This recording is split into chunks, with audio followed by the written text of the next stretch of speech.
There's a version of financial security most people believe in. Not flashy wealth, not early retirement, just stability. The kind that feels earned. The kind that's supposed to protect you when life goes sideways. This story starts with someone who believed she had built exactly that.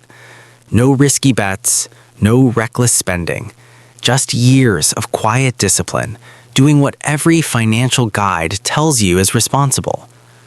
If there was ever a person who thought she was prepared for a worst-case scenario, it was her. Her finances looked solid, a little over 6 months of expenses sitting in cash, retirement contributions automated and consistent, no car payment, no consumer debt hanging over her head.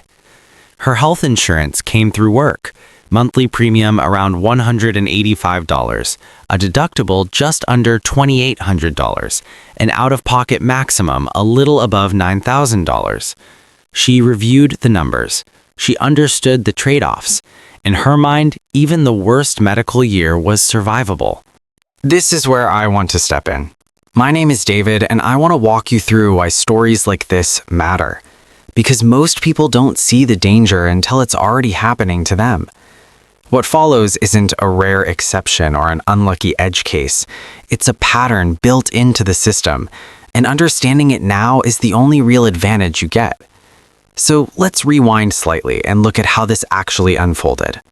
A routine appointment turned into follow-up tests. Nothing dramatic at first, just a longer conversation than expected, a shift in tone that didn't fully register yet. The diagnosis was serious, but treatable. Doctors were confident. Treatment began quickly. Appointments multiplied. Bills started to appear slowly, then faster. At this point, financial panic still hadn't set in. This was exactly what insurance was supposed to handle. About a year later, she finally added everything up.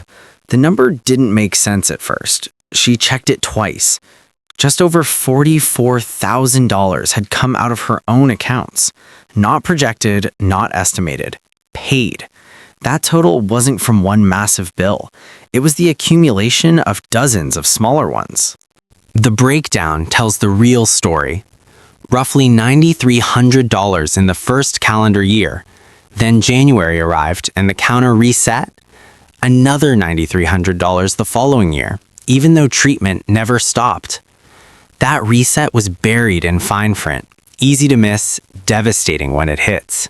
Then came the denials, around $15,600 labeled not medically necessary, despite being ordered by specialists who understood the case.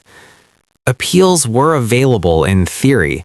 In practice, they required time, energy, and persistence she no longer had. Add to that more than $8,000 in out-of-network charges from providers she never chose and never met until the bills arrived. By month 5, the emergency fund was gone. By month 8, retirement contributions stopped, even though she knew exactly what that would cost her in the long run. By month 12, about $13,400 sat on credit cards, quietly growing while her attention stayed on survival. By month 15, she made the decision no planner wants to make. She pulled money from retirement.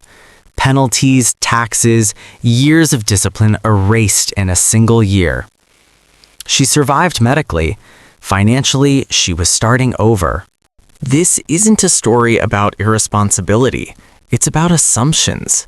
She had insurance. She paid her premiums. She followed the rules. And yet, the system still worked against her. We're taught a simple promise. If you're insured, you're protected. Pay your deductible. Maybe hit your out-of-pocket maximum. Then you're safe. But nearly 2/3 of personal bankruptcies in the U.S. involve medical issues, and more than 70% of those people had insurance when they got sick. That's not a coincidence. It's structure. Medical risk doesn't just threaten your health. It threatens everything you've built quietly over decades. Savings, retirement, stability, all of it can be erased by biology, not bad decisions. That's the reality this channel exists to talk about. Not to scare you, but to make sure you're planning for the system that actually exists, not the one we wish did.